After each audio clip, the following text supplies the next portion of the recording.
नौकरी लगावता। अरे दरबारी हम बाबा आप तो खुद ही मांग कर खाते हैं। हाँ तो तू कौन भरोसा कदी रहा कदी ना रहा। चला ठीक है बाबा तू चला। ठीक है दरबारी, हम अपन जुगाड़ तो लगेबे करब खा कर। ठीक है मैं चलता हूँ। साहब ए बाबा तवक्कल बाबा वाह। अरे बेवकूफ, मैं जन्म से बाल ब्रह्मचारी एक साधु महात्मा हूँ। नमवा का बात करता है, नमवा का तवक्कल हम लोग का नाम नहीं होता है। ठीक है अब मैं चलता हूँ अपने धाम को।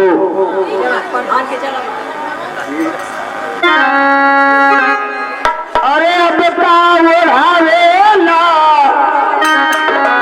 साहब एगो मृत्यु शरीर रखल बा, आत्मा निकल के अपने बाल बच्चा बेटा पति से का कहत बा।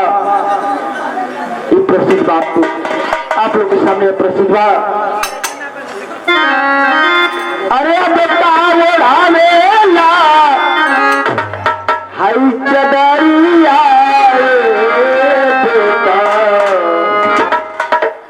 जाए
ये मैं क्या देख रहा हूँ, इतना सही है महात्मा इस राजहोली से जा रहा है।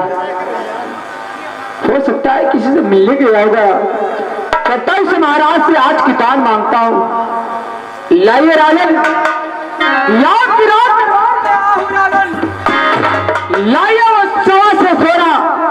दान करिए राजा। जोगी जी, आप लेट से आए हैं। आपके आने से पहले एक महात्मा आए और सवा से सोना लेकर के चले गए। नहीं राजा, ये आप क्या कह रहे राजा? मैं ठीक कह रहा हूँ राजा, मैं बड़े विश्वास, बड़े उम्मीद के साथ इस राजमहल में आऊं राजा कि वो सवा से सोना आप हमें दान करेंगे राजा। ठीक है, अगर आज महल से सवा से सोना लेना है तो उसके लिए भी उपाय है। क्या राजा? प्रतिदिन तो एक ही भिखारी आता था, आज पहली मर्तबा ऐसा हुआ कि 2 भिखारी आए हैं, इसलिए